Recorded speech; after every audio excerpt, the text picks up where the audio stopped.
Voilà, là ça enregistre. C'est quelque chose d'habituel dans le quartier? Ouais, je sais pas si c'est habituel, mais c'est pas inhabituel en tout cas. Attends, désolé, on va le faire. C'est ça ton nom. Voilà. Ah ouais, mais on te voit alors. C'est quelque chose d'habituel dans le quartier, les déchets. Vas-y, refais. C'est quelque chose d'habituel dans le quartier, ceci.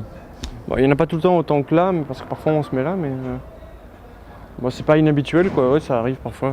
Je sais pas comment ça se passe à Uccle exactement, mais À Uccle, tu aurais plus des regards un peu dissuasifs des gens. Si tu fais ça dans la rue, tu vois, les gens vont te regarder en mode qu'est-ce que tu fais, et il va peut-être avoir des commentaires. Il va avoir une sorte de. Comment est-ce que je peux dire ça, un peu de contrôle social.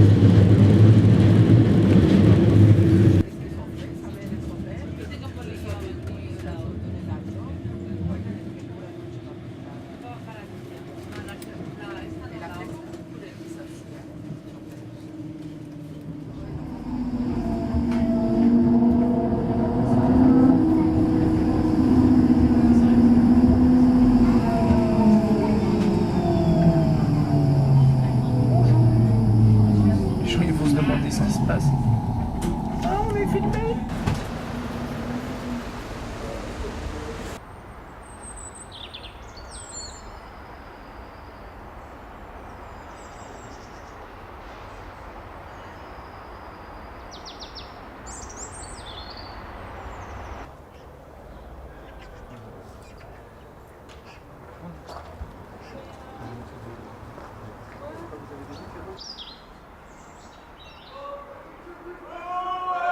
Secteur secondaire, le traitement des matières d'industrie.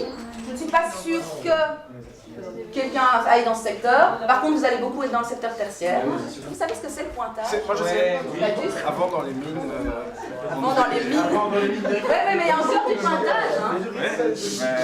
Moi, par exemple, évidemment, je ne pointe pas. Je dois faire un volume d'heures. Mais donc, c'est un métier à horaire libre, plus ou moins. Pointage, mais par exemple, le personnel ouvrier de l'école pointe.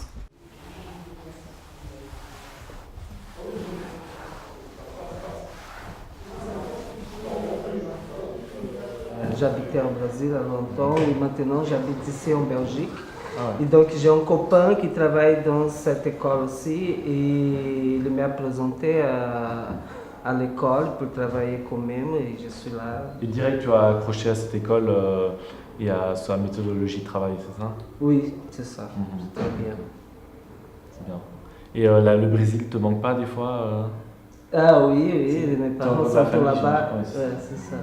Et moi ici j'ai beaucoup des amis quand même à l'école, tous les élèves sont gentils, je me sens dans la famille quand même, hein, parce que je vois tous les enfants qui sont grandis avec moi ici déjà 4 ans, donc on a beaucoup d'amitié. De Croix, c'est un peu une grande famille en quelque sorte. Oui, c'est une grande C'est ça. famille, oui c'est ça. Pour la vie par la vie, ce slogan de Crolien. Quoi? Mais putain, merde. Bienvenue dans la cour de récréation de Crolienne, où 4 enfants jouent. Pour la vie par la vie. C'est pas ça, c'est pas ça. Si. J'y arriverai pas, les gars. Action! Bienvenue dans la cour de récréation de Crolienne, où plusieurs enfants jouent. Par la vie pour la vie, ce slogan de Crolien signifie utiliser l'enfance pour préparer l'enfant à l'avenir. Ça n'a aucun sens. L'étude scolaire de Crolienne principalise. Favorise, ouais. Tu utilises la vie des enfants, enfin, comme ça, pour les préparer à l'avenir, à leur vie future, quand ils sont grands. Bienvenue dans la cour de récréation de Crolienne. Par la vie pour la vie, ce slogan signifie c'est par leur vie qu'ils apprennent à grandir. Le mot-clé, l'observation.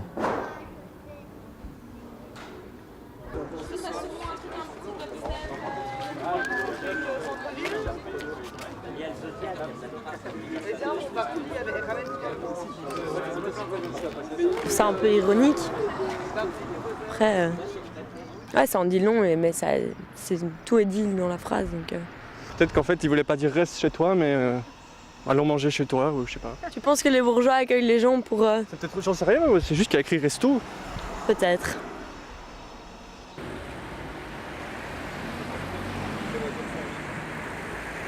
Alors, 7 plus 4, 50, ça fait 11, 50, 12 plus 17.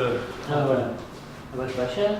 Bah voilà. Donc j'ai des produits de première qualité, c'est-à-dire le tartare de bœuf à l'italien et l'américain, qui sont faits du jour, la mayonnaise maison, et c'est du bœuf irlandais. C'est pas du blanc bœuf belge aux hormones.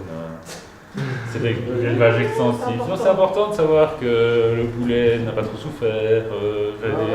Ça aide finalement. Il faut manger moins et mieux. Je pense que ce quartier est en plein changement. C'est-à-dire que il y a toujours eu les écoles qui sont là quand même depuis quelques années. Par contre, il y a une nouvelle vague de magasins, de vêtements de luxe qui amène un autre public. Et donc, si vous voulez, il y a une sorte d'enrichissement de la clientèle, en tout cas. Et donc, j'essaye de faire la jonction entre la clientèle des étudiants de Crolly, et l'école européenne, et les gens qui viennent dans les commerces du quartier.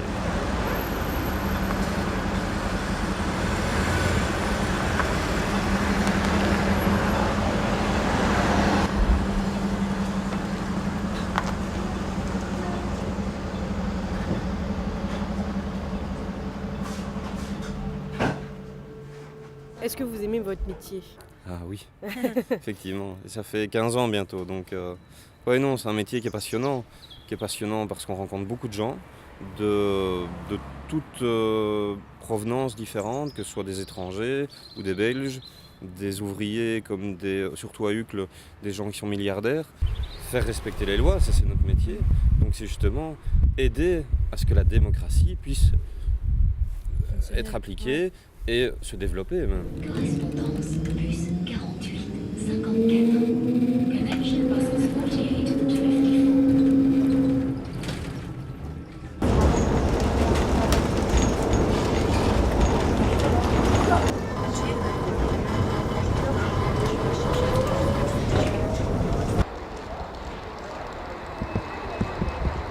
On fait le tour de plusieurs commissariats de Bruxelles pour un peu comparer le travail que la police fait dans certaines communes et dans d'autres communes. Et on voulait savoir si vous aviez la gentillesse de répondre à 3 petites questions très courtes. Il faut demander l'autorisation au chef de corps et alors Ah, parce qu'à Uccle, on nous a répondu tout de suite et donc on s'est dit que... En plus, on n'a pas d'officier, donc aujourd'hui, je ne sais pas vous répondre. Et alors peut-être juste une question, comment ça se fait qu'à Uccle, on nous a répondu et ici pas? C'est pour voir avec Uccle.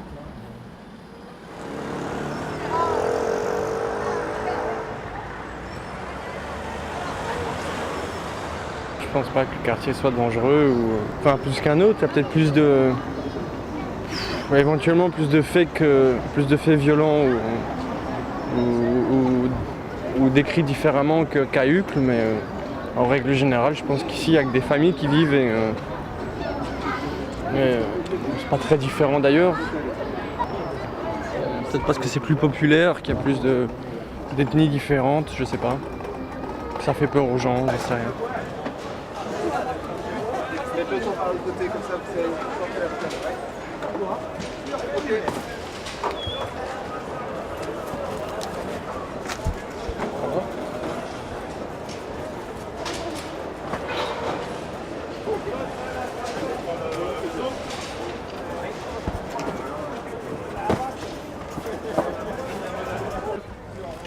Tu me coches comme ça?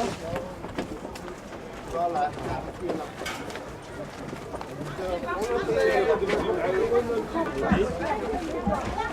Regarde un peu ce que vous faites avec les fruits. En fait, là, c'est tous les marchands, tous les maraîchers du marché. En fait, ils partent et tout ce qu'ils ne revendent pas ou pas ce qui est abîmé, mais tout ce qui est plus vendable, ils y emmènent là et tu as tous les gens qui viennent récupérer gratuitement les légumes. Vous allez faire quoi avec ces légumes? Vous allez faire manger une soupe ou je sais pas? Préparer un couscous pour les femmes de Peter Boss. Ah, c'est bien. Ok.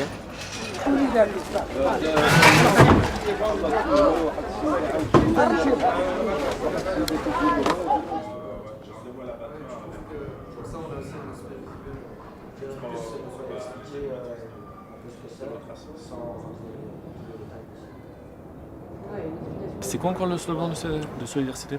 C'est construire pour se construire. Et ça signifie quoi pour toi ça?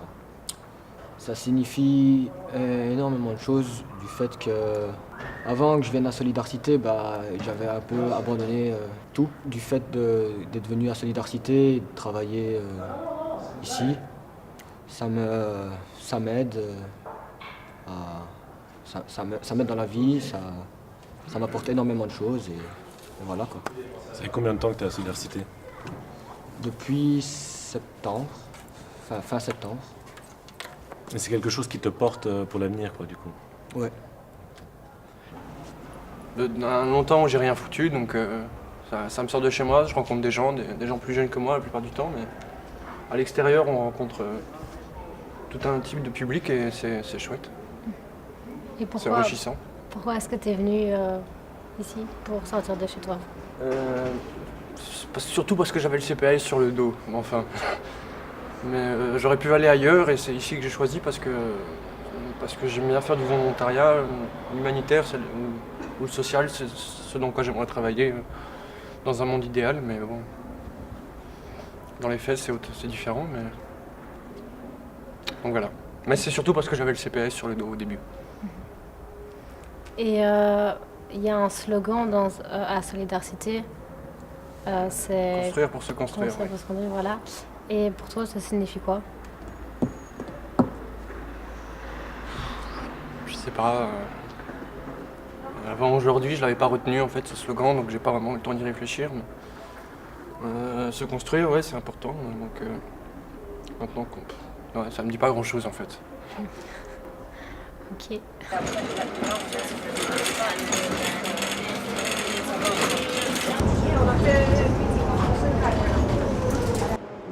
Les grilles qui ont été installées gare du Midi, donc ça elles ont été installées à la suite d'une pétition donc, que les gens du quartier ont signée car ça dérangeait les gens qui attendaient le bus de voir des sans-abri à côté de l'arrêt. Il y a des gens qui sont arrivés en Belgique sans papier, c'est-à-dire des jeunes, des vieux, des familles, même des femmes avec des enfants. Et bon, comme ils sont sans papier, ils sont vulnérables. Donc c'est-à-dire que bon, ils n'ont aucun droit, premièrement, ni droit au logement, ni droit au travail. Donc sans argent, on n'est rien dans la vie. À ce moment-là, évidemment, qu'est-ce qui se passe? Bon, ces gens-là, ils dorment où ils trouvent de la place, c'est-à-dire ici sous le pont, parce que bon, ils sont au sec, ils sont au chaud. Bon, ils sont un peu à l'abri, en sécurité, parce qu'il y a plusieurs personnes. Donc on est un peu tous solidaires, on va dire, les uns des autres. Et vous restez dans le quartier depuis Ouais, bon, on a tous des amis ici. Nous autres, on n'a que des amis ici. Solidaires, donc c'est une grande famille, quoi, pour dire. Entre nous, tout marche bien. On est tous solidaires. On se soutient tous l'un dans l'autre. C'est une grande famille.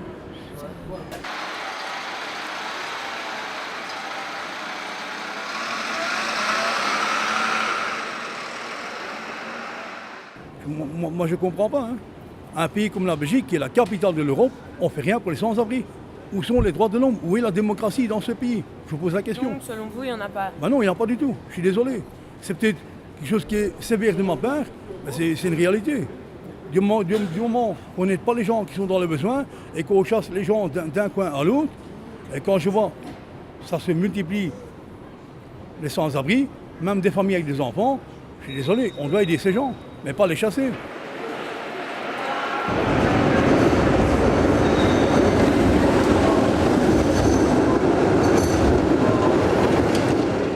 On aimerait savoir ce que tu penses de la démocratie. La démocratie.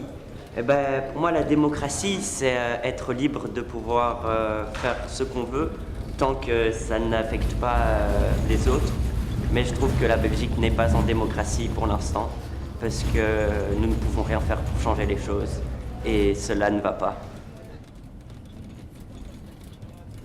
Il n'y a pas de démocratie en Belgique et c'est surtout scandaleux car c'est la capitale de l'Europe et donc le gouvernement est censé faire bouger les choses. Faut tout changer, faut revoir tout le système. Je sais pas, on remplace déjà tous les politiciens. Mais déjà voilà, changer soi-même quoi.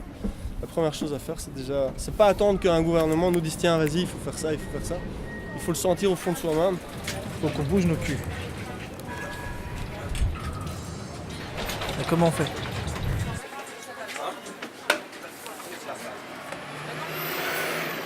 Au début, j'avais ressenti un mélange d'excitation et d'anxiété à l'idée de rencontrer Solidarcité, parce que j'avais peur que nos esprits soient trop différents et que la rencontre soit un échec. Puis j'imagine que de toute façon, certains pensaient la même chose de De Crolly. Mais au final, pour ma part, c'est une très très belle rencontre, avec évidemment des esprits différents et des idées qui divergent, mais pour moi, c'est ça qui fait la diversité et qui rend la rencontre possible et intéressante surtout.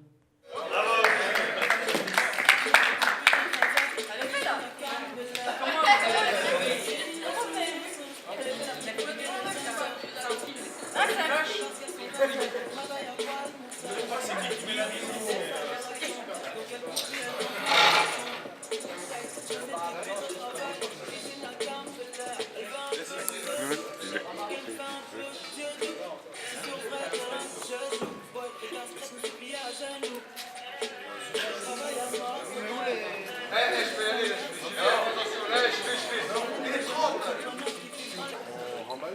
Ouais, allez. Bon, on arrête là? C'est bon.